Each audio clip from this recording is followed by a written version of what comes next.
Baiklah, kita akan teruskan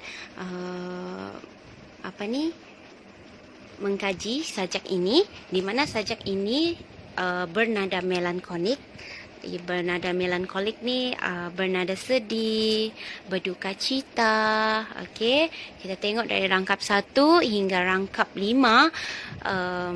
Penyajak sentiasa menzahirkan rasa kesedihannya sehingga menitiskan air mata.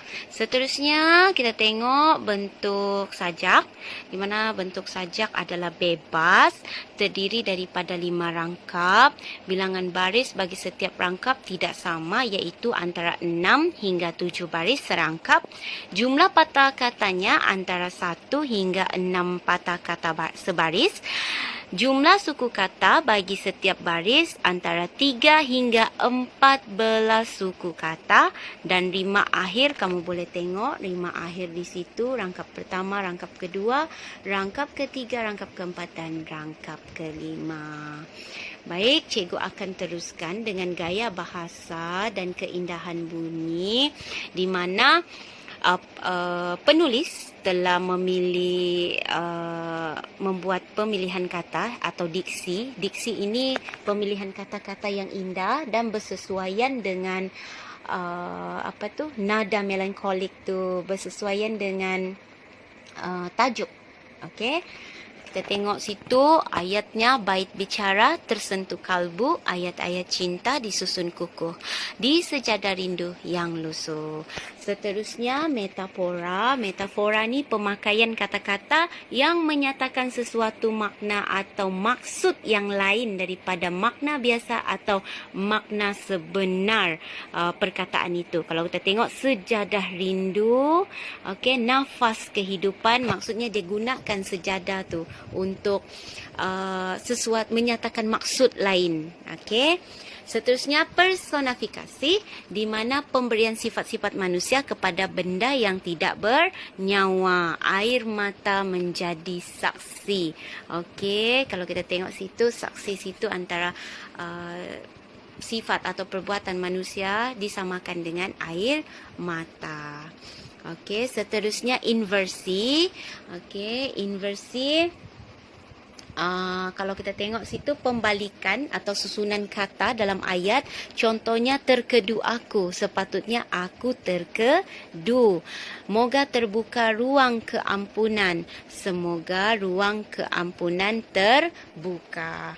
Dan kita tengok keindahan bunyi, di mana asonansi yang telah digunakan. Asonansi ialah pengulangan bunyi vokal, di mana bunyi vokal A mengungkap kalimah syahdu.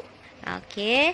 Seterusnya pengulangan bunyi vokal I telah digunakan, air mata menjadi saksi. Dan aliterasi pula, iaitu pengulangan bunyi konsonan. Kalau kita tengok kupohon kembali, nafas kehidupan, pengulangan bunyi konsonan K.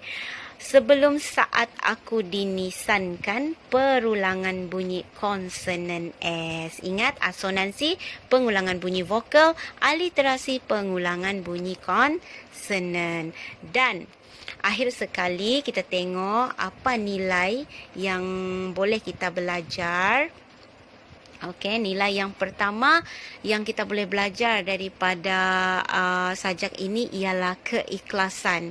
Okey, kita mestilah insaf akan dosa dan kesilapan yang lalu supaya kita tidak menjadi orang yang rugi di akhirat nanti. Setiap dosa yang kita lakukan, kita perlu memohon ampun kepada Tuhan dan meminta maaf kepada manusia sekiranya kita berbuat dosa kepada manusia. Seterusnya kegigihan.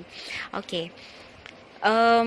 Bagi memastikan atau bagi meyakinkan Tuhan menerima taubat kita, kita perlu gigih dan menunjukkan usaha tersebut kepada Tuhan. Di mana kegigihan ini perlu kita tunjukkan bagaimana cara kita membasuh dosa kita, seperti kerap berzikir, kerap membaca Quran, lepas tu sentiasa memaafi orang, sentiasa meminta maaf. Okey. Dan kita tengok situ pengajaran yang kita boleh pelajari, kita haruslah berusaha dengan giginya dan tidak berputus asa untuk memperoleh keampunan. Macam kita tengok rangkap keberapa tadi tu?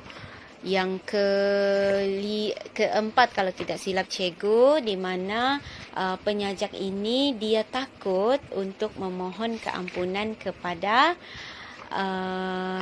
rakap keempat, dia takut ataupun dia gemuruh memohon keampunan kepada Tuhan. Seterusnya keikhlasan juga.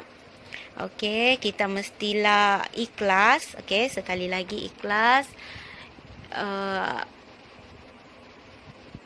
agar dosa-dosa yang lalu diampunkan dan jangan ulangi lagi dosa tersebut. Kemudian ketaatan, di situ kita perlu taat menjalankan perintah Tuhan. Kalau diminta untuk sembahyang, kita perlu sembahyang, mengaji.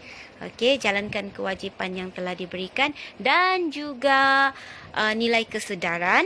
Hendaklah sedar bahawa dunia ini hanya sementara dan setiap yang kita ada itu cuma pinjaman. Itu saja.